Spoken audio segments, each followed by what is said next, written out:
Salut tout le monde, soyez les bienvenus, on est lundi, c'est l'heure d'Overtime, vous en avez l'habitude, c'est le 18e épisode de la saison 4, je suis Pascal Eberhardt et en compagnie cette semaine de Jérôme Bechasse. Salut Jérôme. Salut Pascal, bonjour tout le monde. Et depuis la régie, il nous fait coucou, c'est Stéphane Rochette. Salut Steph. Salut les garçons. Centre-ville, moi je suis au centre-ville, vous êtes en banlieue. Bah non, c'est plutôt nous qui avons les contrôles, on est plutôt au centre-ville. Mais bon, c'est une question de point de vue. Exactement.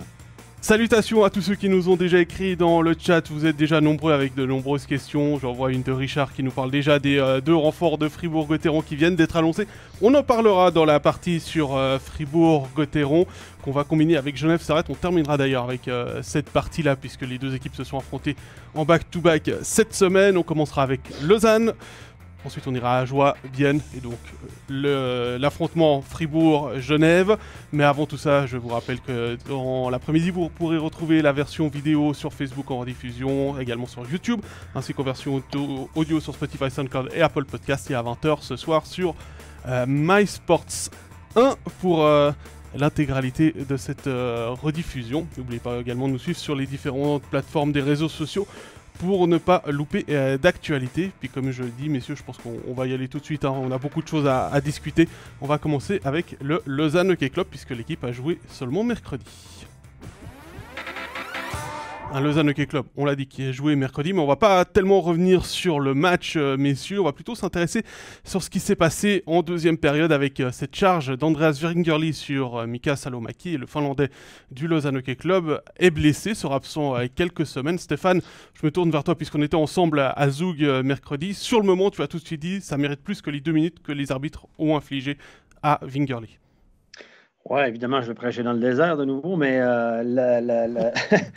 on a vu, écoutez, moi, on les voit passer, hein, avec les studios, les highlights, tous les pénalités, je les vois passer. Et il y a un certain temps, une certaine époque, parce que la ligne est toujours vacillante, on en parle, où quand un joueur va avec de la vitesse face à la bande, il va en direction du puck, et puis tu arrives dans le dos, puis tu lui donnes un cross-check dans le bas du dos, ben, c'est hyper dangereux. Si le joueur perd l'équilibre, c'est ce qui est arrivé à Salomaki. La jambe est partie à l'ouest et puis la jambe droite est partie à l'ouest puis l'autre à l'est. Donc, il y a eu une blessure au bas du corps évidente. On l'a vu, ça a eu l'air de faire très mal. Ben, c'est une grosse conséquence. Mais en plus, il est arrivé la tête dans la bande. Ces gestes à quelques mètres de la bande, lorsque tu es dans le dos d'un joueur et tu as de la vitesse, juste un cross-check dans le bas du dos, ça peut être très dangereux. Il y a eu une certaine époque, je me souviens qu'on a suspendu, je pense qu'il y a Maillard de Cloton qui a été suspendu cette année pour un geste semblable. Je me souviens de Julian Schmutz qui avait donné un petit cross-check dans le dos d'Elia Riva à Bienne, dans un match à Bienne à l'époque, 2 matchs de suspension. Riva avait été un petit peu touché à la tête. Et voilà, là, tout à coup, cette ligne-là, elle n'existe plus. Encore une fois, voilà. Pour moi, c'est un geste qui est très dangereux. Ça aurait dû être 5 minutes déjà. Après, moi, je pense qu'il aurait dû avoir une suspension. Mais bon, Vingerli n'est pas un joueur méchant, c'est pas ce que je dis, évidemment, mais c'est pas l'idée. Mais je pense que là, on aurait dû, je pense, marquer le coup. Évidemment, ben, ça n'a pas été fait. Jérém nous dit c'est bon, on retrouve de plus en plus ce genre de charge depuis un moment. Bah, c'est vrai qu'on arrive dans une période de l'année où les points sont très importants, les joueurs jouent peut-être un peu plus physique, se donnent peut-être un peu plus qu'en début de saison, on a envie d'aller chercher le puck le long de la bande, et je te rejoins totalement Steph, les poussettes par derrière comme ça à 1 mètre, 1 mètre 50, 2 mètres de la bande, ça peut être extrêmement dangereux, et si on les punit pas, ça veut dire qu'on dit bah, les prochaines fois vous pouvez en refaire. C'est ça que ça veut dire. Alors est-ce qu'avec le cumul de ces nombres de charges, tout à coup, on va de nouveau pénaliser et suspendre des joueurs? Et puis là, on va dire, ouais, mais pourquoi à mi-février, je suis suspendu? Et puis si j'avais fait la même au mois de janvier, je suis pas suspendu. Ça fait de nouveau 2 poids 2 mesures. Et puis c'est comme tu le dis, Steph, une simple petite poussette à la vitesse où vont les joueurs, une simple petite poussette, ça te déséquilibre en fait. Bah, pour répondre à ta question, Jérôme, je plaisantais quand on a préparé l'émission en disant que là, il y a eu les 15 jours avec le World Economic Forum de Davos. Je pense que le juge unique et le PSO, enfin les juges uniques et les PSO, parce qu'il y a bien sûr des suppléants, sont tous allés à Davos suivre les symposiums sur l'économie mondiale plutôt que de suivre ce qui se passait en National League, parce qu'il y a eu plusieurs gestes, on en a parlé déjà la semaine passée, on en a parlé il y a 2 semaines aussi, il y a eu plusieurs gestes qui sont passés sous le radar de la cellule sécurité protection des joueurs. Effectivement, moi, encore une fois, j'ai de la peine à suivre la ligne. Il y a eu la charge de Glauser durant ce match-là qui a fait beaucoup aussi parler. Moi, je l'ai dit en live, il y a la responsabilité du joueur. Dans le cas de Salomaki, si Salomaki, quand il s'en va à la bande, il fait un reverse check. Donc, il sait qu'il va se faire frapper et il se met en contact avec le joueur intentionnellement pour amortir le choc. Et là, il gicle dans la bande, c'est complètement différent. Mais là, Salomaki, il va pour la rondelle. C'est Vingerly qui se met en position derrière lui, puis il lui fait un cross-check dans le dos. Moi, je ne connais rien à ça. J'ai arbitré quelques matchs à temps perdu, mais là, pour moi, c'est un geste qui était... Ouais, tu m'avais dit quoi? Quelque chose comme 850? J'en ai 850 derrière la cravate en National League, avec en tout cas, plus de 1000 avec toutes les à côté. Sans compter voilà, tous les championnats à côté, puis les matchs à l'étranger. Mais là, voilà. Et puis, Glauser, c'est complètement différent parce que Michaelis sait que Glauser arrive, il est près de lui et il veut le feinter. Il tourne sur lui-même pour le battre à l'intérieur et Glauser arrive en contact contre lui sans se faire grand. Il le pousse simplement contre la bande. Là, c'est Michaelis, pour moi, qui est le maître de son malheur, malheureusement. Il s'est relevé, il n'a pas joué. Il a été touché à la tête, il a quitté le match. Il est commotionné, semble-t-il, ou touché à la tête, qui est sur le protocole, en tout cas. Mais là, je pense que Michaelis, c'est un peu de malchance. Glauser peut rien de méchant. Il n'y a pas d'élan, il est près de lui. Il n'y a pas d'extension des bras, pas d'extension du corps. Donc, pour moi, Glauser, ça méritait 2 minutes. C'est deux gestes complètement différents, mais qui ont... Je sais pas, le juge unique est souvent au match à Zouk, d'ailleurs. Il habite la région et tout, donc peut-être que... Je sais pas. Mais d'ailleurs, il y a eu toute une histoire. Hein. Vous avez vu que Cyril Pache a écrit un très bon article dans le matin. Le médecin d'Ambry Piotta, qui est par ailleurs le père d'Attilio Biasca, qui est l'ailier gauche de Michaelis. Et le truc, elle sera fait une sortie dans les journaux. Attends, on va sortir les fils rouges sur le tableau avec les photos. Attilio Biasca remplace Hoffman avec Michaelis depuis la blessure de Hoffman. Ça se passe bien. Voilà. Et puis là, tout à coup, il perd son joueur de centre. Le père était probablement au match à Zoug. Il est médecin d'Ambry. Il habite la région de Lucerne, mais il est le père aussi de Biasca. Il va sûrement au match à Zoug. Et il a fait une sortie dans les médias pour dire que la charge de Glauser, évidemment, c'est potable, et puis qu'on ne protège pas assez les joueurs, etc. Et Cyril Pache signale un truc très intéressant. Il dit qu'il a oublié de mentionner que dans le club pour lequel il est médecin, il y a eu une charge assassine, probablement une des pires des 20 dernières années en Suisse et en Europe, et qui a eu que 4 matchs de suspension. Ça, il a oublié de le mentionner dans son truc. Là, il fait le monde. Donc, à un moment donné, des fois, faire la part des choses dans les propos partisans, les propos qui sont un petit peu déplacés, mettent en relief.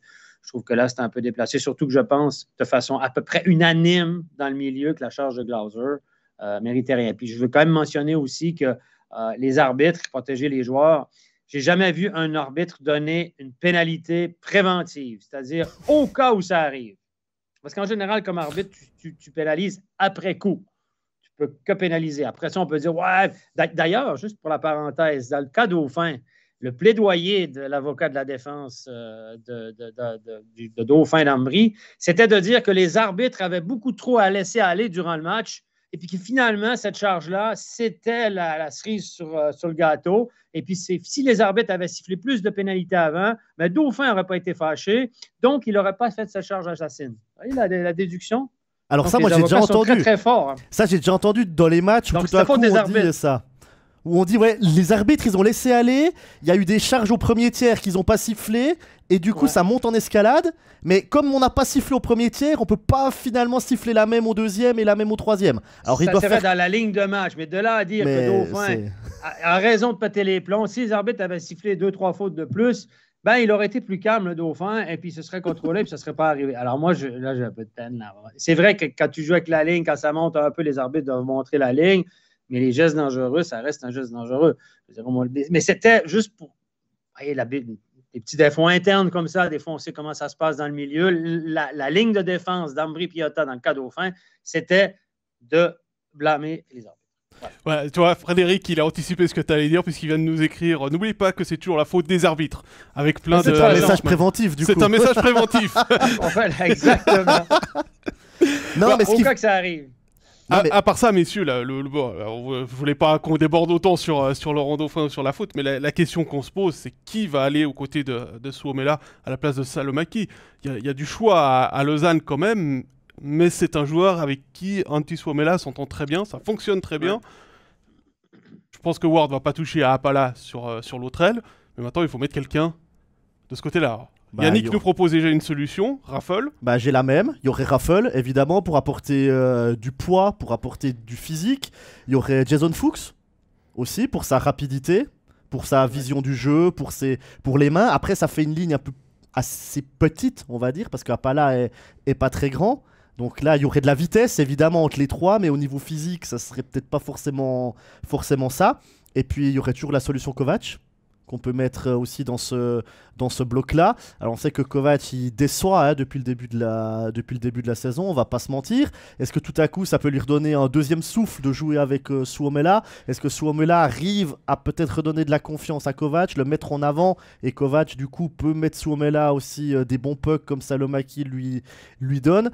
On verrait ces trois choix. Je sais pas, Steph, Pascal, si vous avez d'autres noms à donner. Peut-être Damien Ria. Ça pourrait peut-être, mais il est bien dans sa ligne. Je trouve que ça serait peut-être pas une solution de le changer de ligne. Moi, je pense que demain, Rochette est toujours pas là, donc je pense qu'il faut que ça va rester au centre. Donc demain, éventuellement, mettre Kovacs poste pour poste, parce que les lignes de mardi étaient pas si mal, quoi qu'on avait Cannins à l'aile gauche avec Riat et puis Fuchs. Cannins ne va pas rester là, à mon avis, quand Rochette va revenir. Et puis, on avait une troisième ligne intéressante. J'ai bien aimé Jagger, qui ne joue pas son meilleur hockey actuellement, qui produit un petit peu moins, mais Jagger, Boson et Raffle ensemble sur le 2 ou 3e bloc mardi passé, c'était pas mal. Je ne suis pas sûr que le coach va défaire cette ligne-là. J'ai trouvé ils sont durs à jouer contre, ils sont physiques, ils sont chiants, ils sont tenaces. C'est des joueurs physiques. Non, Raffle a dérangé tout le monde tout le match. D'ailleurs, physiquement, à 5 contre 5, Lausanne a dérangé cette équipe de jeu. Au deuxième tir, je ne sais plus. Je t'avais dit à un moment, il y avait un seul tir cadré Zougoua. 10-1. C'était 10-1 les tirs pour Lausanne à 5 contre 5. Donc voilà, Lausanne a été nettement meilleur que Zoug à 5 contre 5 dans ce match-là. A été bon à piquer parce que Zoug a eu plusieurs powerplays. Il y a eu quelques cadeaux. Et puis, les arbitres n'ont pas été bons à part ça, parce qu'il y a plusieurs pénalités qui ont été pas sifflées de part et d'autre. La Cannins s'en est bien tiré. Raffle aussi, qui a gelé Kovar sur un back-checking alors qu'il n'avait pas la rondelle. Raffle a frappé directement au thorax Kovar qui n'avait pas la rondelle. Les arbitres n'ont pas sifflé. Raffle aura dû être chassé pour au moins 2 minutes. Bref, une soirée oubliée pour les arbitres. Mais pour revenir à nos trios, je pense que honnêtement, vendredi, le line-up de demain, je pense qu'on va peut-être mettre Kovacs poste pour poste à la place de Salomaki.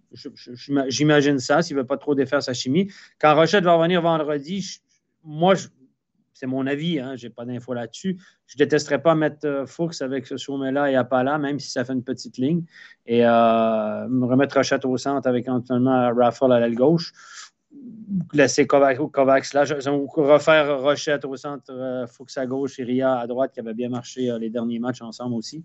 Donc, il y a des solutions. Je pense que la 4e ligne est immuable. Boson, la ligne de centre semble assez claire depuis le début de l'année. Là, quand Rochette est là, on connaît les joueurs de centre. Après, on peut varier les alliés.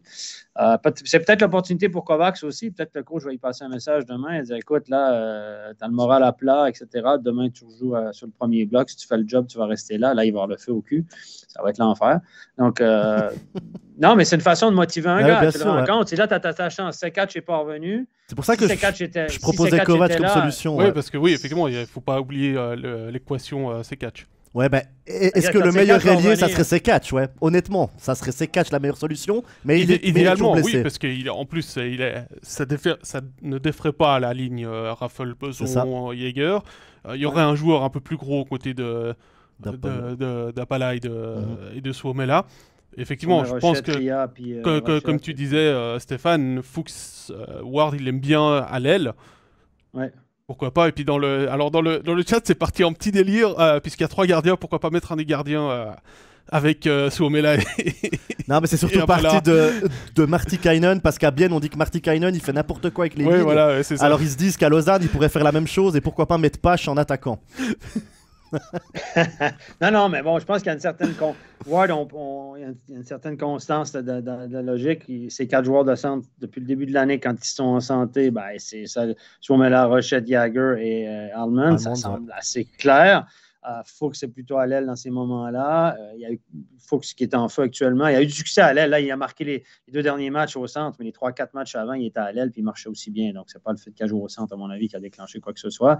Il est juste, lui, Ria, pas Ria, mais Fuchs était tellement mal payé en début d'année au niveau des points. il faisait des bonnes passes, il faisait des trucs, mais ça finissait sur le poteau, etc. Il ramassait pas de points. Et là, la loi de la moyenne joue pour lui. Là, il ramasse des points, les occasions, il les enfile, il est chaud bouillant. Il est dans une très bonne passe. Il revient un petit peu là, dans une saison normale pour lui au niveau de la production offensive. Donc, il est enfin justement payé, je dirais, parce qu'il fait quand même un bon travail dans l'ensemble. Fuchs, il s'est adapté aussi à plusieurs lignes, à plusieurs positions. Et voilà, quoi. Donc, il y a quand même une structure. Moi, je pense que cette équipe-là aura besoin de ses catchs. Salomaki, c'est un bon joueur à dispositif de Ward. Il joue à 4 contre 5 aussi. Ce n'est pas un chasseur de points. Il allait bien que Suomela, mais je pense que si on met un joueur avec un meilleur sens du jeu, Suomela ne sera pas forcément déçu. Pour terminer sur Lausanne, il y a Claude qui nous demande si on a des nouvelles de ses catchs.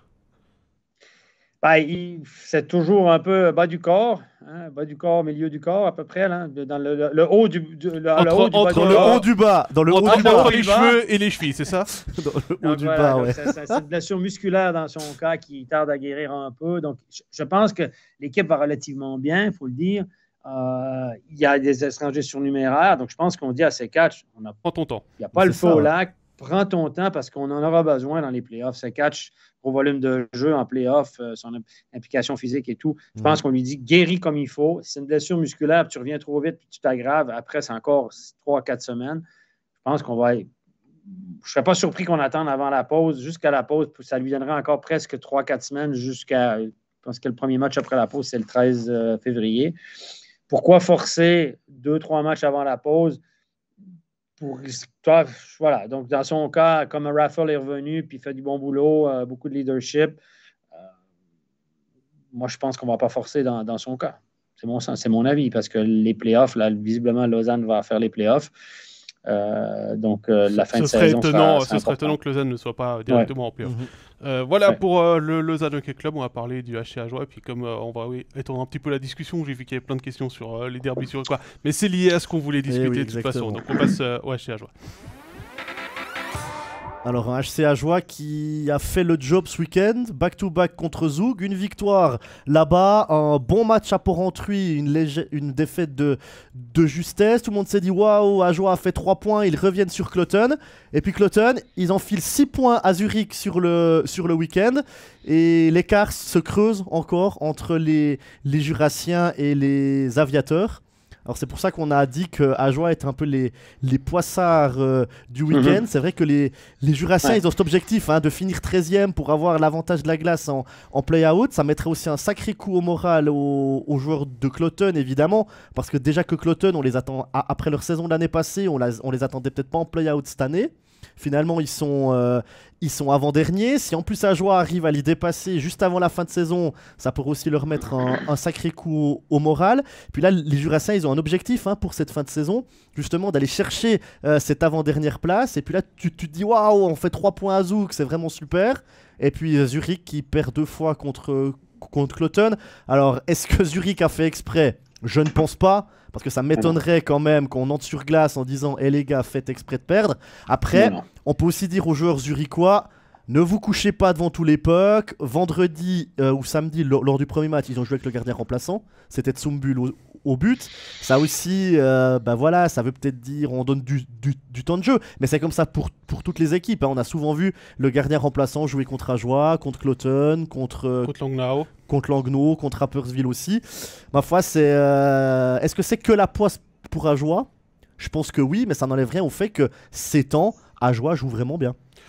Oui, et puis on a vu que d'ailleurs les Ajoulot avaient bien célébré la victoire à Zug. D'ailleurs, faut quand même le rappeler, ils étaient menés 1-0 quasiment tout le match et ils ont marqué 2 fois. Ils ont marqué 2 fois en 30 secondes avec un but un peu chanceux, on va dire le but de Gauthier. Avec cette déviation, ce puck qui va toucher Gauthier, c'était. Ça compte aussi. Ça compte aussi. C'est pas comment, c'est combien. Du côté de la régie. Et puis voilà, un très bon match du côté de Porrentruy. Tu l'as dit, mais Zug. Il y a un petit peu d'orgueil. Il y avait l'orgueil de Zug là, qui est sorti sur la glace. Forcément, les Ajoulots savaient que ce serait compliqué lors du match retour. Après, pour revenir sur Cloton Zurich, c'est comme la 3e fois que Cloton bat Zurich cette saison. Ils ont perdu le premier match 5-1. Le derby, c'est jamais pareil. C'est jamais pareil, je suis tout à fait d'accord avec toi. Je lisais un article de The Athletic avant les derbies, ils sont allés à la rencontre de David Reinbacher et il disait que vraiment c'était le match qui était attendu. Il y avait en plus les 2 matchs et il préparait ça à fond du côté de Cloton, qu'il y aurait beaucoup d'émotions. Effectivement, je pense que Zurich est allé peut-être un petit peu la fleur au fusil vendredi en mettant Tsumbul, en se disant la semaine d'avant on a fait ça contre Langnau, on était mené 1-0, on a marqué 4 buts dans les 10 dernières minutes, on a gagné le match, ça va passer crème, c'est tout bon, on est sur une bonne série, et puis l'orgueil il est resté. Je pense que Crawford il a dû bien. Les murs de HTMO Arena ont dû beaucoup vibrer à la fin du match du côté de Mark Crawford. Je sais pas. Des fois, les coachs, ils sont un petit peu plus. Ils sentent le pouls de l'équipe et tout. Ils sentent qu'il y a des week-ends où ça va pas. Le puck. J'ai regardé quand même un bon moment du match hier. Et puis, le puck tournait clairement pas pour Zurich. Les rebonds n'étaient pas favorables. Ils tiraient au but, ils déviaient sur quelque chose. On sentait qu'ils auraient joué pendant toute la journée, là, toute la nuit, puis je pense qu'ils n'auraient pas gagné. C'est un week-end comme ça. Et les entraîneurs, des fois, le sentent, que ce n'est pas forcément de la mauvaise volonté, mais que les choses ne tournent pas. Et est-ce que tu brûles des cartouches alors que tu es virtuellement encore premier au classement, ou très proche? Évidemment, oui, ça peut faire mal, tu n'auras pas la première place et tout, mais... il n'y a qu'un point d'écart avec un match en moins pour Zurich.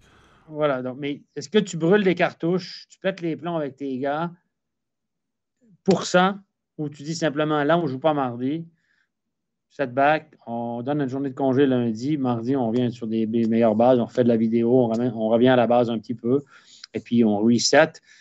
Toutes les équipes ont une mauvaise passe. Et des fois, pour un grand entraîneur, d'avoir une mauvaise passe comme ça donne l'occasion à l'entraîneur de dire, vous pensez que vous êtes très bon, les gars, vous êtes des superstars, tac, tac, tac. Sauf que même si on a des stars dans le vestiaire et qu'on a du talent, si on ne travaille pas de la bonne façon, si on ne fait pas les choses justes, si on ne joue pas de la bonne façon au hockey, on ne va pas gagner. Donc, des fois, pour l'entraîneur, ça donne une petite arme pour stimuler ses gars. Tu refais de la vidéo, tu montres des séquences où le jeu de base n'est pas exécuté, etc. Et puis, on travaille sur le mental. Je ne crois pas qu'il a tapé sur le clou. Ils ne sont pas dans une situation désespérée. Si on dit ça, je pense que Christian Dubé aurait dû taper sur le clou de ses joueurs samedi soir parce que Franck Fribourg n'a vraiment pas été bon. Voilà. Donc, au bout d'un moment, tu gardes tes cartouches, tu setback, tu reviens. Et puis voilà, il y a des moments comme ça. Toutes les équipes ont des moments. Il y a des matchs où Guy Boucher disait toujours il y a un match de temps en temps que tu es derrière le banc, puis ça commence, puis tu dis ce soir, on fait n'importe quoi, on ne gagnera pas. Mais là, c'était 2, Stéphane. Mais est-ce que aussi les équipes est-ce que des équipes aussi mettent pas forcément l'importance sur le même match? Là, tu disais, Pascal, que pour Reinbacher, Cloton préparait ce double derby depuis longtemps. Est-ce que Zurich, vraiment, ils en ont à faire de ce derby contre Cloton? Et c'est peut-être la même chose entre Zug et Ajoie. Est-ce que Ajoie, je pense qu'ils sont allés à Zug avec une énorme motivation parce que tu joues contre Zug, alors que Zug, en recevant Ajoie, ils n'ont peut-être pas préparé le match avec la même finesse, avec la même intensité, avec la même concentration. Donc il y a peut-être aussi un décalage là. C'est ce qu'ils disent les entraîneurs. Quand tu joues contre une grosse équipe, tu n'as pas besoin de motiver ta troupe. Ils savent que là, s'ils ne sont pas sharp ce soir, on ne va pas gagner. C'est quand tu joues contre les équipes plus faibles, surtout si tu as une bonne équipe, que là, tes joueurs, il faut que tu les piques un peu avant le match, tu les prépares. Tu sais, les boys, il faut se présenter. Il faut jouer au hockey, ça ne sera pas facile ce soir. Ils ont telle qualité. Si on ne joue pas de la bonne façon. Yann Alston le disait très bien. Je me souviens, j'avais le bureau à côté de celui de Yann Alston à Lausanne. Puis il disait, Steph, c'est pas difficile de se motiver pour jouer contre Zurich, Zug, Genève, etc. C'est quand on joue un mardi soir à Rappi ou contre Langnau, là, il faut que tu t'assures que tes gars sont prêts à aller à la guerre, en guillemets, comme si c'était une grosse équipe, parce que sinon, c'est là que tu passes à côté. Et c'est là que le travail des entraîneurs est important, ou de la motivation, de ramener ses troupes à l'ordre avant que ça arrive. Puis j'ai une petite question, puisqu'on parle d'Ajoie, avec cette motivation d'aller chercher Cloton qui est 13e, 10 points de retard avec 4 matchs en moins. Il faut qu'ils les gagnent, les 4 matchs. Est-ce qu'ils arrivent encore à revenir ou pas? Non. Ça va être compliqué parce que c'est des matchs, normalement c'est contre Lausanne, Zouk, je crois que c'est... Ils jouent Langnau mardi à Ajoie. Ça, c'est un match de toute façon qu'ils doivent gagner. À Langnau, ouais. C'est aussi simple que ça. Je sais pas s'ils ont encore un match contre Cloton. Là, de tête, je saurais pas le dire. Il me semble qu'il y en a un encore. S'il y en a un, c'est un match c'est ce match-là qui doivent entourer dans le calendrier. Parce qu'il reste un tour pour tout le monde. Donc normalement, tout le monde rejoue contre tout le monde encore au moins une fois. Oui, mais toi, Cloton et Zurich, ils ont joué leur 4e match hier. Ouais. Donc Ajoie doit gagner 4 matchs de plus que Cloton pour les passer. Oui. Voilà. Donc, ils doivent en gagner 4 Patrice sur me 16. dit oui samedi, je pense que c'est pour Ajoie Cloton. Ajoie doit en gagner 4 sur 16 en temps réglementaire au moins. De plus que Cloton. Ça, Oui. De plus que C'est ça. Ça veut dire que s'ils en gagnent 4 sur 16, si Cloton fait 0 sur 13, 14 qui leur reste, ils passent devant. Il reste 12 matchs à Cloton et 16 à... Mettons que Cloton en gagne 3 sur 12, ramasse 9 points. Ils vont pas bien, mais ils vont faire des points de temps en temps. Ça veut dire qu'Ajoie doit en gagner 7 sur 16. Ça veut dire qu'Ajoie doit faire 20 points, ouais, exactement. 7 sur 16, c'est près de la moitié des matchs. Là. Bah, on sera fixé, puisque Frédéric vient de répondre à la question que je me posais. Merci Frédéric. Langnau mardi, Cloton samedi et Rapi ces prochains jours. Grosse semaine donc en perspective. Hein, donc Rapi, je crois que c'est pas cette semaine, mais il y a 2 matchs. Il y a 2 matchs cette semaine que Ajoie doit gagner, doit entourer dans son calendrier et aller chercher. On s'entend qu'on joue, je pense, pour l'avantage de la glace, là, parce qu'on m'étonnerait qu'on rattrape et Rapi et Langnau aussi, là, à un moment donné. Non. Ça devenait, à moins que tu gagnes, voilà, il faut vraiment qu'ils partent sur une série de victoires. Il y a Ajoie Cloton samedi. Oui, c'est ça. Ce qu'ils n'ont jamais fait. Donc, ça va être pour l'avantage de la glace, mais ça peut être important, l'avantage de la glace, mine de rien, dans cette série-là. Quand on sait qu'il y a... Ouais, avec l'ambiance qu'il y a pour Antruy, on sait que les fans arrivent à transcender, l'équipe. Ça peut aussi être intéressant, ouais, évidemment. Parce que moi, je pense qu'Ajoie peut battre Cloton, honnêtement. L'année passée, j'avais l'impression qu'Ajoie était condamné à la promotion-légation. Et là, franchement, je regarde aller cette équipe de Cloton, les garçons. Ils ont gagné ce week-end, là. Mais c'est comme le fromage suisse. Il y a des trous pas mal dedans. Alors qu'Ajoie tombe plutôt bien. Hein. Oui. Ces temps, franchement, totalement. C'est ça. Ouais, Messieurs. Et puis, voilà. Bref. On s'intéresse au HC Bienne désormais. Au prochain club. Ouais, un HC Bienne qui est clairement de retour dans la lutte pour le top 6. D'ailleurs, 6, c'est le nombre de points que les Célandais ont fait ce week-end contre Ambry. 2 victoires, 3-2.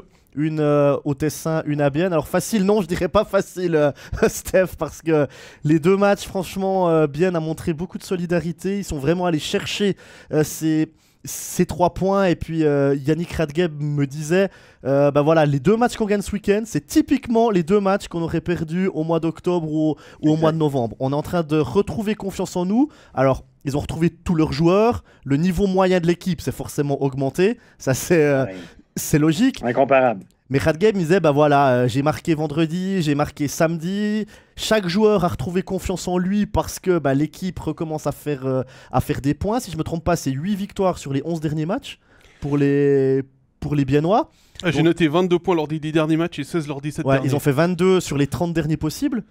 Donc ça commence à tourner là du côté de Bienne. En plus, avec le retour de Yakovenko cette semaine, il n'a pas joué vendredi, il était surnuméraire, mais Martikainen l'a aligné samedi. Ça offre encore plus de possibilités au niveau des étrangers, même si Bukart est parti en République tchèque.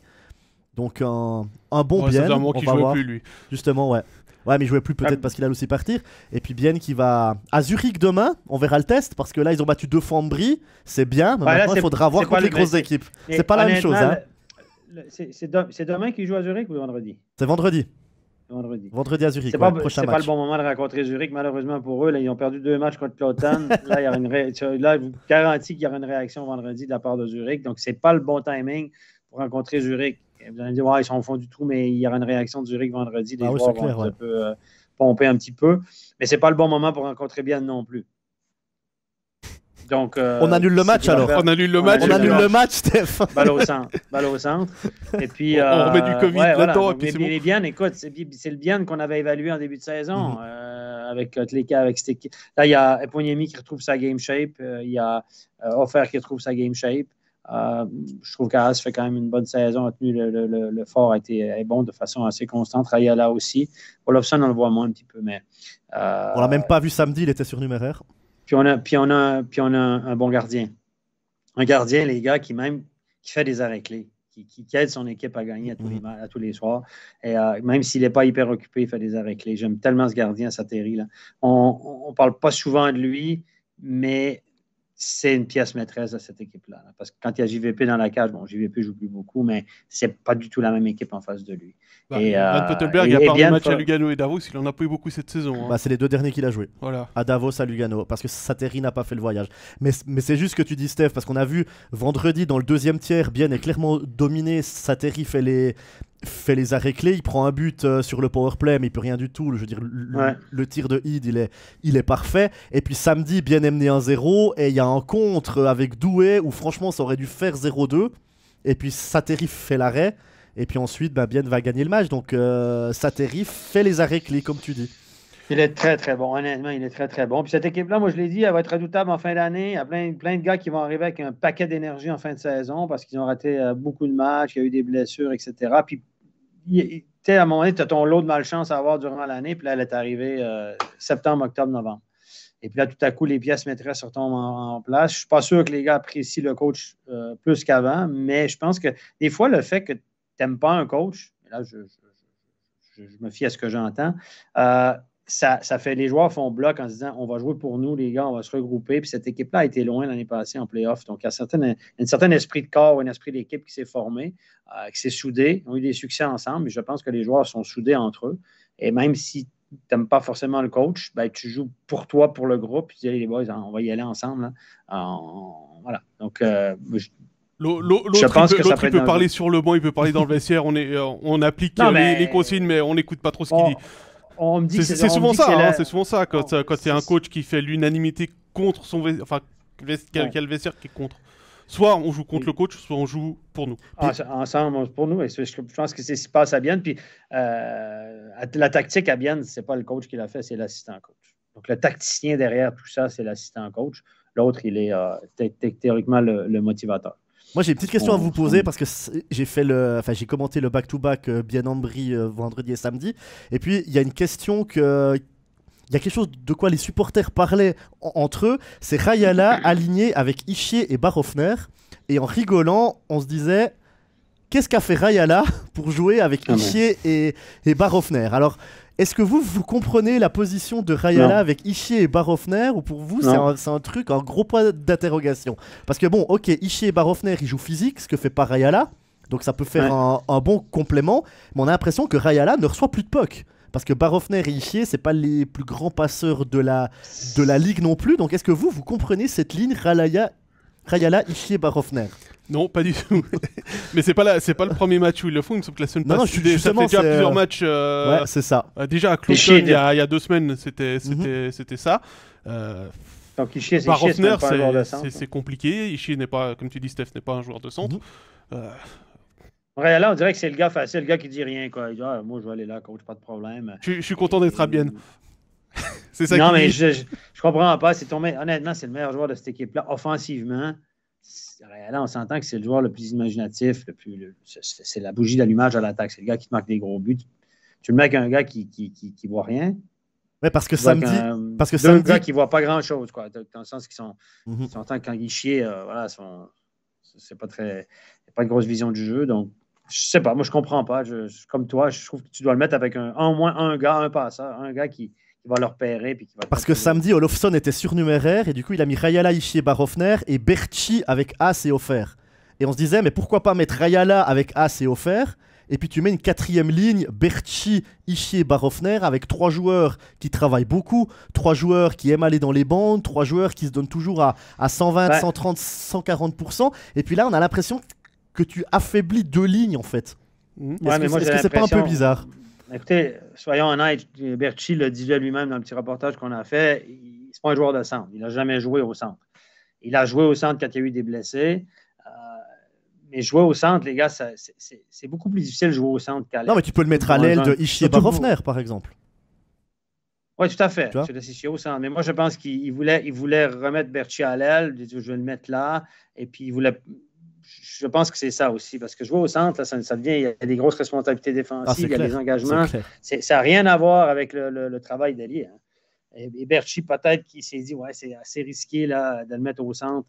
Il a peut-être fait de la vidéo avec lui, puis il y a peut-être des lacunes, il y a des périodes d'ajustement qu'il n'a pas eu le temps de faire, le jeune joueur. Parce que regardez ça, froidement, dans la Ligue cette année, dans les 3...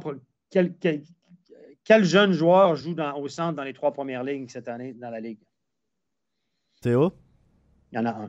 C'est Théo Rochette. Ouais. C'est le seul jeune joueur, en guillemets jeune, première année, qui joue au centre dans les 3 premiers blocs cette année dans cette ligue-là.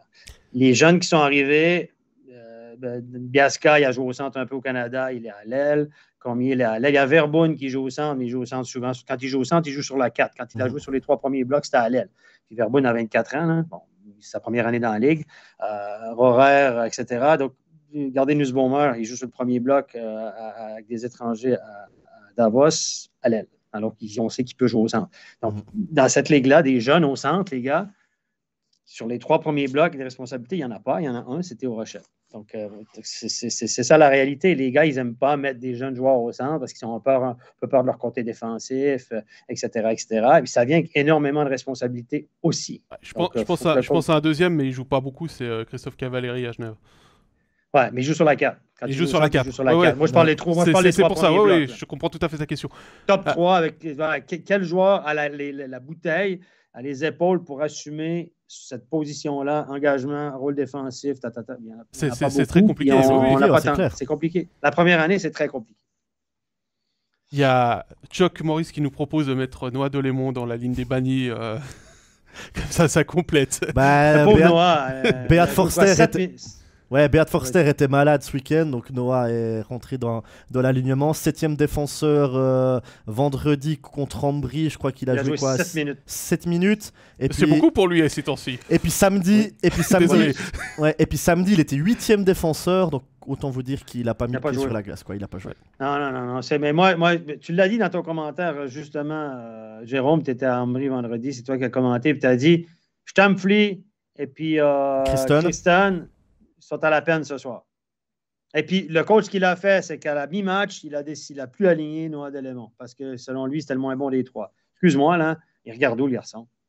Excuse-moi, mais sous pression, là, Christon et puis Stamfli, surtout Stamfli, là. Christon, je ne débrouille pas si mal, même si moi, je pense que c'est un gars de Ligue B de métier, de Swiss League, mais je comprends Stamfli, là, il est plus grand que Delémont, mais à part ça, là, sérieusement, dès qu'il y a un peu de pression sur lui, là, dès qu'il y a de la pression, les tuyaux coulent, comme on dit. Hein, donc, moi, je préfère quand il a été aligné en attaque comme en finale l'année passée, où il a rempli, il a bouché un trou. Parce qu'il arrive à se libérer de ce stress défensif et à jouer, tandis que Noah, certes, il fait des erreurs, mais chaque fois qu'il fait une couille, mais par exemple, on l'envoie. Vendredi, par exemple, quand Noah jouait, c'est à lui qu'on donnait le rôle de la première passe. Parce qu'il a cette première passe que Stamfli et Christon n'ont pas. Et quand je vois le match de Christon et de Stamfli, j'ai rien contre eux, hein, mais je pense que Noah était meilleur qu'eux. Et Noah s'est même créé deux occasions. S'il reçoit la passe de Hofer qui est pas déviée, il peut même marquer à un moment donné parce qu'il a quitté sa ligne bleue, parce qu'il a vu qu'il y avait de l'espace offensivement. Et je trouve que Delémont apporte plus que Stamfli et Christon. Après, le coach, il est finlandais, peut-être qu'il préfère un Stamfli et un Christon, qui sont peut-être meilleurs que Delémont sans le puck. C'est plus facile de dire Christon que Delémont, c'est pour ça. Mais je sais pas. Messieurs. Les deux Finlandais, Christon et Stamfli. Ils ont des grands-mères finlandaises, il paraît. Plutôt que de reparler encore une fois du cas Noah Delémont à Bienne, puisqu'on l'a déjà bien fait la semaine passée, puis qu'il y a ta dernière chronique qui parle de ça aussi. Il y a la question de Sacha qui est complétée par Chuck, avec le départ de Egli pour la Suède. Est-ce que Noah n'aurait pas ce serait pas une destination pour Noah Delémont, Davos?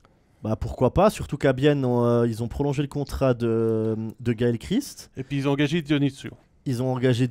Donc en plus, et puis normalement, c'est le même coach l'année prochaine à Bienne. Donc si Noah Delémont est pas dans les bons papiers cette saison, il sera certainement pas dans les bons papiers l'année prochaine. Hein.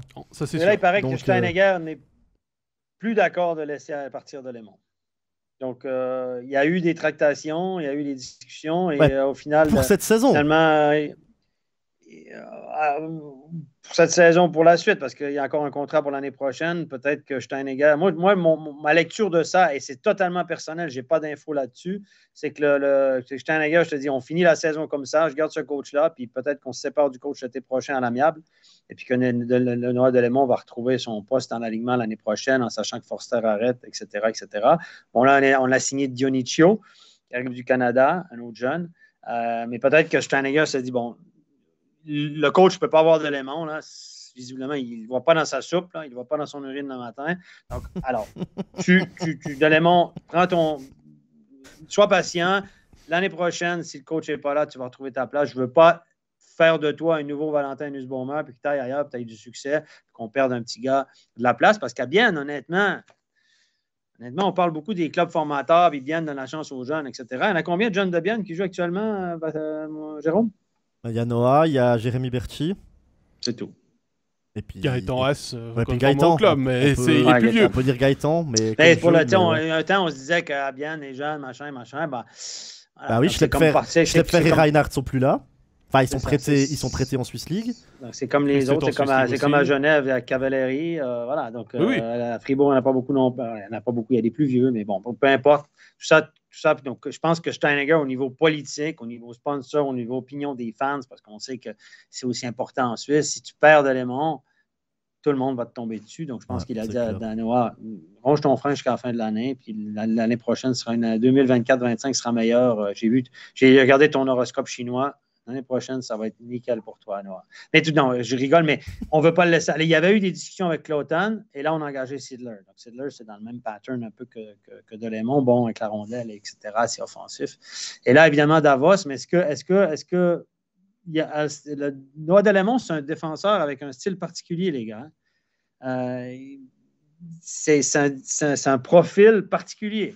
Donc, il faut pouvoir avoir de la place pour un joueur comme ça. C'est pour ça que la logique avec Dominique Egli, elle est intéressante parce que c'est un petit joueur, un puck mover, etc. Mais est-ce que c'est un gaucher, par contre? Est-ce que c'est le style de joueur à Ian Alston? Je ne suis pas convaincu. On verra ça. Dossier à suivre. Et puis, nous, on va s'intéresser au duel Fribourg-Genève. Les deux clubs qui se sont rencontrés vendredi et samedi. Grosse victoire de Fribourg 6-1 vendredi. Revanche des Aigles samedi 5-2. Avec une première défaite pour Fribourg donc dans l'année 2024. Messieurs, on a vu vraiment deux visages différents à chaque fois sur ces deux rencontres de la part des deux équipes.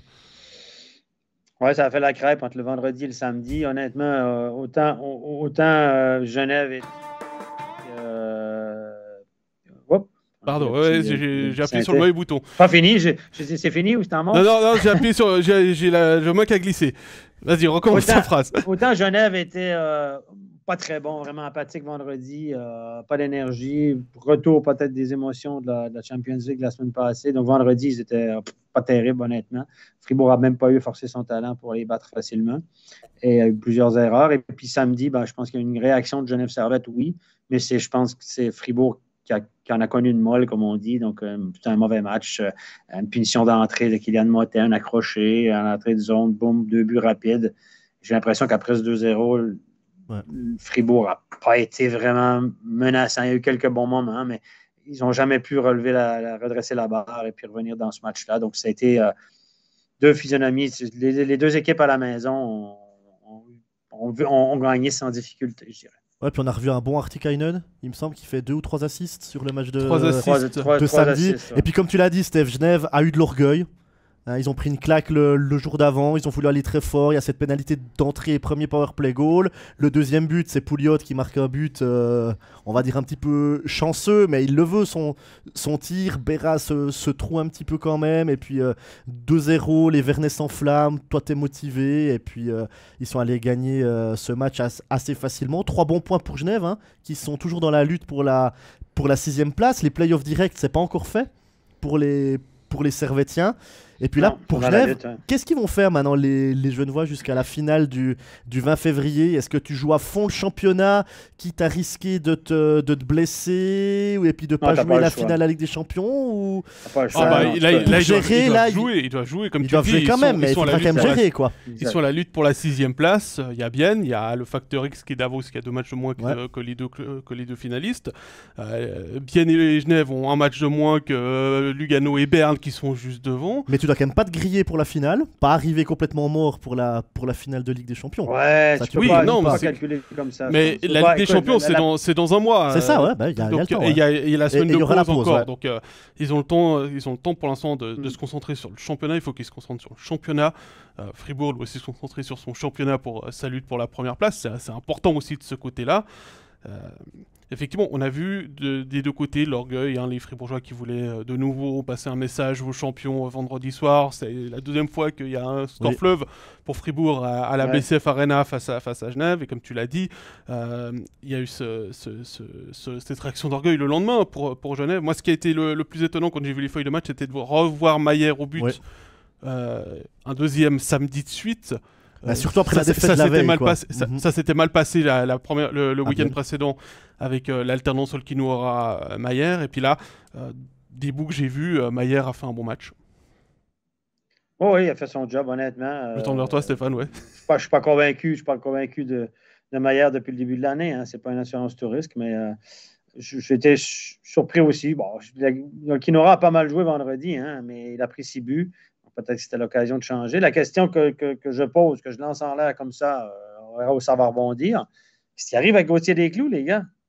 Qu'est-ce qui arrive avec Gauthier Desclous? Bah, c'est exactement ce que je me suis demandé. Quand j'ai vu que Robert Mayer était numéro 1 samedi, je me suis dit, c'est Gauthier numéro 2. Bah non, c'était Olkinuora. Alors, ils ont peut-être mis Olkinuora pour que ça fasse 6 étrangers.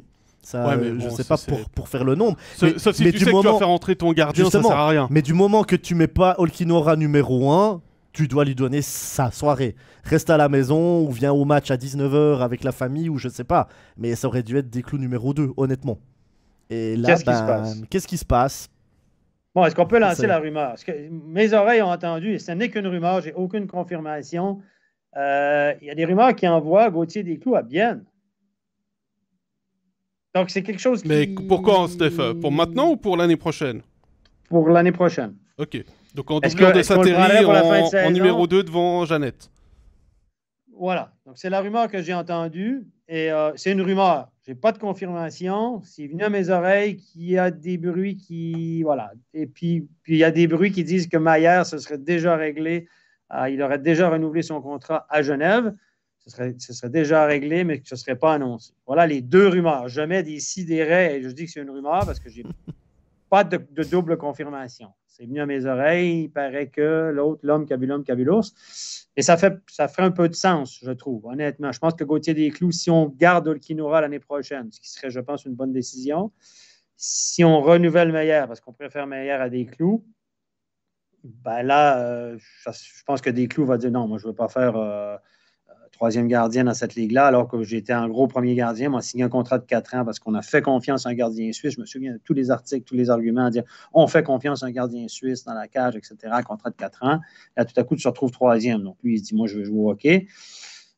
Au moins deuxième. Donc, ça ferait du sens parce que Jeannette à Bienne comme deuxième gardien, je pense que c'est léger. Vous allez me dire que Fribourg est allé avec un gardien de Swiss League comme deuxième cette année et puis Zurich fait la même chose. Donc, si Fribourg et Zurich, ça ne va pas trop mal. Mais voilà la dernière rumeur en date. À voir, histoire à suivre. Mais je trouve étonnant qu'on ne parle plus de Desclous depuis un petit moment. Ça me surprend. C'est qu'on ne le voit plus. Parce qu'honnêtement, je trouve qu'il était bien meilleur que Mayer depuis le début de l'année. Hein.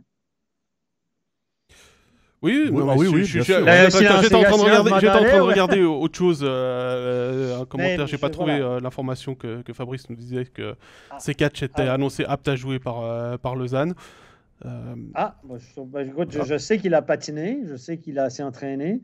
Si C4 est apte à jouer, Kovac va rester dans les gradins demain soir, je vous le garantis. C'est C4 qui va stepper in. Et puis là, peut-être qu'il pourrait mettre C4 avec son mélange. Dans les commentaires, il y a Quentin qui dit pourquoi avoir Olkinuora à la maison alors qu'on a le droit d'avoir 6 étrangers sur la feuille de match. Je disais Olkinuora à la maison du moment que tu le mets pas numéro 1. Du moment que tu dis que c'est Robert Mayer qui joue, c'est un peu bête de mettre Olkinuora numéro 2 alors que tu sais qu'il va pas rentrer. Ouais, mais on a vu que Lugano le faisait aussi de temps en temps avec Koskinen qui était numéro 2 derrière Schlegel. Est-ce que c'est pas juste pour remplir une case étranger? Je sais pas, mais je trouve que c'est un peu bête. Tu te dis, voilà, ça s'est mal passé la dernière fois avec Mayer, on le garde au cas où et puis on remet Olkinuora si ça se passe mal. Voilà, après, effectivement, il y Mais a des... moi, je pense que Olkinora est le gardien numéro 1 dans tous les cas de figure. Ça, Là, ça, il c'est l'a sûr, enlevé. Stéphane. Moi, je pense que Olkinora, pour l'instant, c'est le gardien numéro 1. Puis Maillard, on s'entend que c'est une saison compliquée. Samedi, oui, il a fait le job, garçon, il faut y dire. Et, je suis étonné d'ailleurs que le renouvellement de Maillard serait acté. Je suis surpris de ça, qu'on ait opté, on re-signe Maillard, puis alors que des clous un contrat valable. Parce que si Maillard est libre sur le marché actuellement, si mettons que, hein, on dit, si mettons que Maillard ne re-signe pas à Genève, l'information que je vous ai dit ne serait pas vraie, il n'aurait pas de contrat à Genève, qui signe Robert Maillard l'année prochaine, les gars? L'automne. Ouais. Metsola n'a pas de contrat pour l'année prochaine et apparemment, il serait sur le départ. Oui, j'entends, ça a été annoncé, ça, je pense qu'il ne voulait pas rester. Donc, je sais pas si Cloton a annoncé. Ou bien s'ils veulent pas aller avec Janet comme numéro 2, puis du coup on se retrouve dans la même situation qu'avec les rumeurs sur des clous. Ouais, peut-être. Bref, je sais pas, parce que moi j'ai l'impression que oui, il a été bon en playoff l'année passée, mais je n'ai pas le sentiment que la cote de Maillard soit astronomique. N'oubliez pas que Charlin, les gars, qui est un pur produit genevois, qui est le protégé, ça a été formé et développé par Sébastien Beaulieu, en reste un an de contrat à Langnau. Ouais, et il est en train de faire des sacrées performances en plus. Là, il est le gardien qu'on pensait qu'il allait devenir actuellement. Et moi, si j'étais Genève, j'irais le chercher dans 2 ans. Et peut-être tu signes 1 an à Olkinora, tu signes 2-3 ans à Maillard, et puis tu ramènes Charlin l'année d'après. Bref, on fait dans la spéculation, mais Charlin, gardez un œil sur Charlin pour éventuellement revenir à Genève, donc, puisqu'on parle des gardiens. Puisqu'on parle de transfert, même si c'est plutôt les gardiens puis que c'est de la musique d'avenir, on va quand même revenir sur l'actualité qui est tombée juste avant l'émission. Thomas Grégoire, défenseur canadien, rejoint Fribourg-Gotteron. Il a débarqué après 3 saisons du côté de Lukko Rauma, avec qui il a gagné le titre en 2021, une demi-saison avec Rögle, 28 matchs, 6 points, 6 buts, 6 assists. Moi, ce qui me surprend un petit peu, c'est que Rögle n'est pas tant largué que ça. Ils sont 9e, 46 points avec 9 points de retard sur Timrå qui est 8e, mais ils ont que 6 points d'avance sur... alors je vais le dire en suédois, Uwe Rutiet, donc HV 71, Jönköping qui est 13e avec 16 matchs qui restent.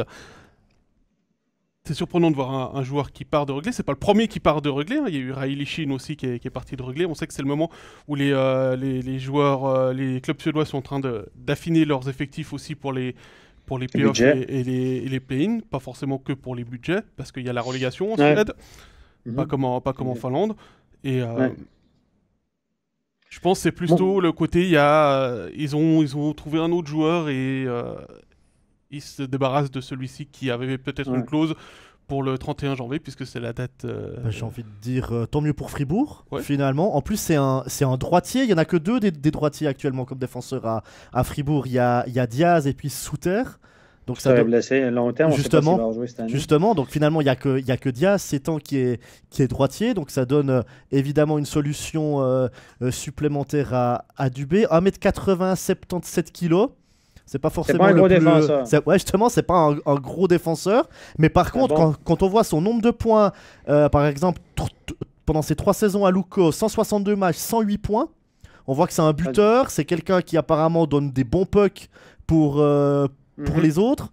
Je pense qu'il a une bonne première passe, du coup, s'il fait autant d'assists. Donc ça peut vraiment donner une bonne solution pour Dubé, qui pourra aussi, suivant l'adversaire, jongler en mettant 2, voire peut-être 3 défenseurs étrangers.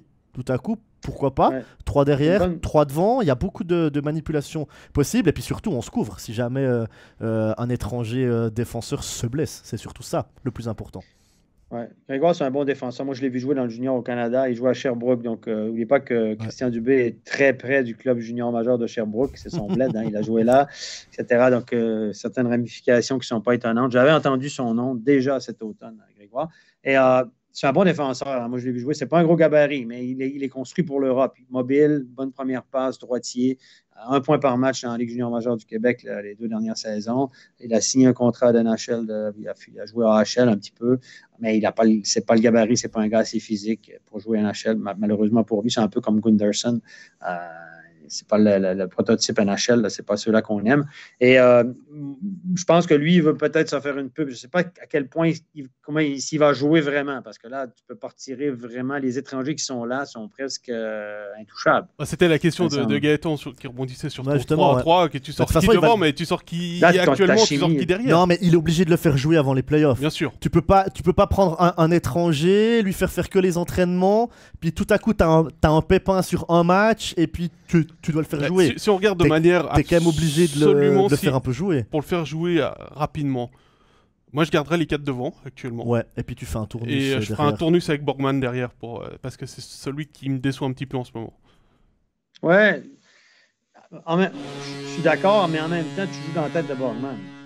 Là, c'est Borgman, il va dire là, faut que si tu fais ça, il faut que tu t'assoies avec Borgman. C'est ça, il faut expliquer les choses, ouais. Je sais pas, on n'est pas dans le secret. Qu'est-ce qui a été dit à Grégoire? Est-ce qu'on lui a dit, tu viens là, tu ne joueras pas, on va te donner 50 000 balles, 60 000 balles, 20 000 francs par mois, vous net pour finir la saison. Tu ne joueras pas, tu vas t'entraîner, mais tu ne joueras pas, tu vas jouer uniquement s'il y a des blessures. Peut-être que lui, il a accepté ce deal-là parce que ça se passait mal là-bas. On ne sait pas le discours. Ça serait intéressant de savoir quel est le discours qu'on lui a tenu, où on lui a dit, tu vas venir me faire de la concurrence. Mais faire de la concurrence à Gunderson actuellement, ça n'a pas de sens. Parce que Gunderson est tellement important dans le Ou alors, il faut être courageux. Hein. En playoff, OK, Gunderson. Et puis Borgman, qui te fait quand même une saison. C'est parce qu'il n'est pas flashy, Borgman. Borgman, il y a des matchs, tu ne le vois pas. Ce n'est pas un joueur, mais moi, je le trouve très efficace. Puis là, est-ce que tu vas jouer dans la tête à Borgman? Il faut que ce soit bien vendu par l'entraîneur. Parce que souvenez-vous, l'année passée, quand ils ont rentré Rask suite à la blessure de Sorensen, ça a foutu le bordel. Il faut le dire, ça a foutu la bisbille dans le vestiaire parce qu'il n'y a plus personne qui était content. Kokkanen s'est mis à faire la gueule parce qu'il ne joue pas tous les matchs, etc. Et là, il y a un équilibre à Fribourg-Gotteron qui est fragile. Elle est bonne, la chimie est bonne. Est-ce que faut que ce soit expliqué? Il ne faut pas que les gars se sentent en danger. Ils commencent à dire, ouais, ben là, si je n'en joue pas une bonne ce soir, si je ne fais pas ci, je ne fais pas ça, je vais perdre ma place. Et ces gars-là ont performé sans compétition jusqu'à maintenant. Pourquoi tu leur mettrais de la compétition? Ils n'ont pas besoin de ça. Ils ont prouvé qu'ils étaient bons. Alors, c'est dangereux. Mais je pense que c'est une bonne pioche. Et ce qui m'a étonné du côté de Fribourg, c'est qu'on a clairement annoncé qu'on n'irait pas chercher un gardien. Là, il y aura des licences B. Ça va faire le lien, évidemment, avec Hamilton en licence B. Mais je trouve ça dangereux de s'en aller en play-off. Vous allez me dire, Zurich, c'est la même réalité qu'à Fribourg. Il y a un gros gardien numéro 1, puis après, c'est le néant. C'est un peu ça, mais je trouve ça dangereux. Parce qu'imaginez une petite diarrhée mal placée pour Berra, juste dans le week-end où on joue 2 matchs en play-off. Voilà, le gars... tu mets tes 3 défenseurs étrangers et tu sors un attaquant, et puis voilà. Voilà, mais ça reste quand même fragile. Donc, je suis étonné qu'on annonce d'emblée qu'on n'ira pas chercher un gardien étranger. Ça m'étonne un peu. Je vais te lancer la balle pour la licence B qui a été annoncée ce matin. Là, c'est la valse des licences B. Oui, on ne va pas beaucoup développer sur Corey Emerton, parce qu'il va quand même jouer avec Serge jusqu'à ce que Serge soit éliminé. On va être clairement là-dessus. Ça commence début février, ça va aller vite. Hein? Oui, mais... Il va être éliminé au mois de mars. Puis, je te parie ma chemise là-dessus. Mais je pense pas qu'il va beaucoup jouer avec Fribourg. Voilà pour cette émission. Voilà Stéphane pour cette émission. J'ai pas entendu le gong. Le gong a sonné ou bien? Oui, mais toi tu l'entends pas parce qu'il n'est pas sur Skype. On vous rappelle que demain il y a 4 matchs de National League. Les studios c'est vendredi, Lausanne-Ajoie, samedi, Genève-Zurich. Dimanche ce sera Bienne Langnau, et qu'il y aura également de la National League, la NHL en français, ce sera Saint-Louis contre Los Angeles dimanche à 20h également, en concurrence du match de National League, que j'aurai le plaisir d'ailleurs de vous commenter, celui-ci de NHL. Merci Stéphane. Parfait, on se voit demain à Lausanne, Jérôme. Oui, c'est ça, on se voit demain à Lausanne, Steph, contre Davos. Et merci à vous pour les nombreux commentaires. Merci Jérôme aussi. Merci pour les nombreux commentaires dans le chat. N'oubliez pas les rediffusions dans quelques instants sur Facebook, YouTube, dans l'après-midi sur Spotify, SoundCloud et Apple Podcasts. Et puis abonnez-vous à tous nos réseaux sociaux pour suivre l'actualité de National League. Bye bye. Allez, bon après, bye bye.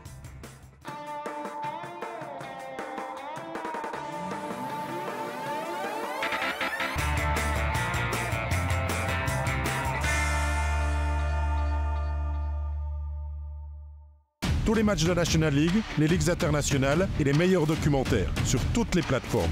Abonne-toi. MySports, c'est le hockey.